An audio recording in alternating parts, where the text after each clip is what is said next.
Gojo Satoru has been sealed for so long that people are literally dying to meet him. Like, literally. So the big question is, how will Gojo make his epic comeback? In this video, we're gonna break it all down. I'll explain how Gojo got sealed, what's been happening to him inside the prison realm, and what it will take for him to finally get back into the fight. So let's begin.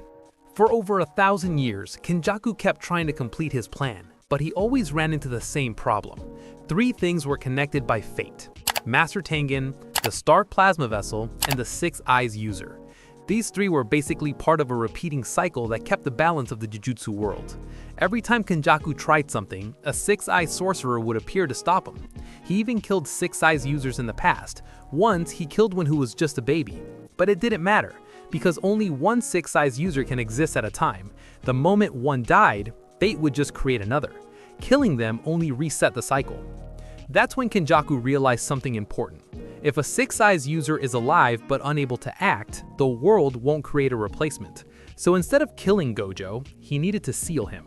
About 6 years before the Shibuya incident, Kenjaku finally got the perfect tool, the prison realm. Now he had a way to remove the strongest sorcerer from the board for decades, maybe even centuries, without triggering fate to send the new one.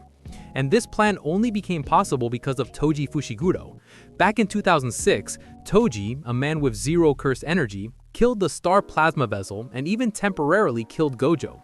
His actions broke the chains of fate that had protected this cycle for centuries. That crack in destiny is what finally allowed Kenjaku's sealing plan to work. The condition for using the prison realm is deceptively simple. The target must stay within range for just 1 minute of mental time. So Kenjaku appeared as Geto, someone Gojo deeply trusted. This causes a massive emotional shock in Gojo, and all the memories with him starts to flood. In his mind, far longer than 1 minute has passed, which made the seal to activate. And just like that, Gojo Satoru, the strongest sorcerer, is sealed.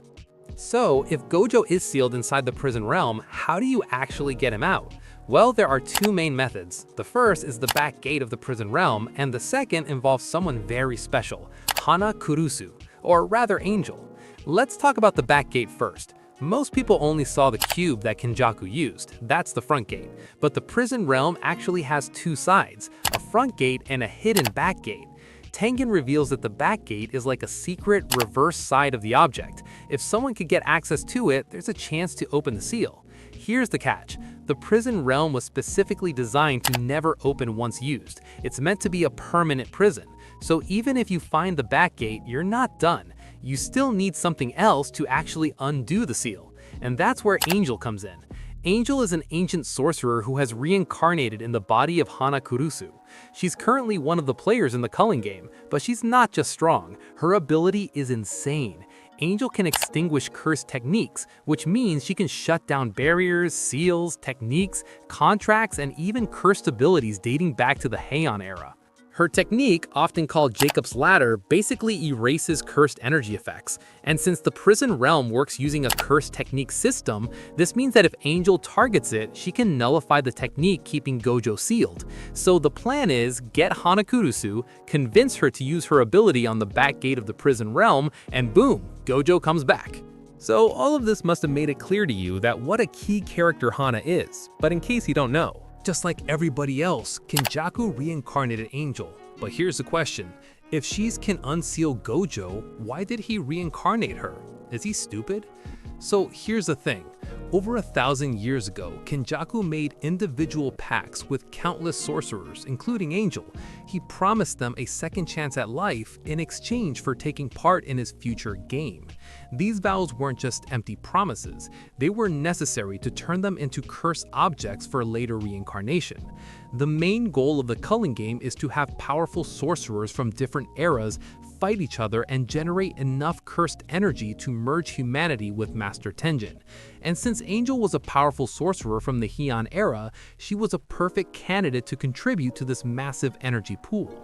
So why isn't Kenjaku worried about her unsealing Gojo? There are 2 reasons. First, he's already moved the prison realm to the Japan Trench, 8,000 meters deep, and surrounded it with cursed spirit monitors. His thinking? Even if Angel opens the back gate, the environment itself will take care of Gojo.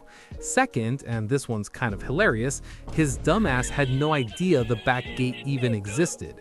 He only found out about it after his battle with Yuki Tsukumo. So basically, he's confident that even if Hana or Angel decides to mess with the seal, it won't really work. Or so he thinks. One more important thing people misunderstand is how time works inside the prison realm. Time doesn't flow normally in there, it's completely distorted. For Gojo, it feels like almost no time has passed at all. He doesn't age, he doesn't get weaker, he doesn't get tired. His body and mind are basically frozen in the exact state they were in the moment he got sealed. So when Gojo finally comes back, he's not rusty, he's not exhausted, he's not nerfed. He returns as the same Gojo Satoru we know. The world may have changed, the battlefield may be chaos, but Gojo, he's stepping back in like he just left yesterday. So yeah, Gojo isn't gone, he's not weakened, he's not suffering. He's basically in timeout inside the most overpowered box in anime history. The back gate exists. Angel has the perfect ability to shut down the prison realm's technique.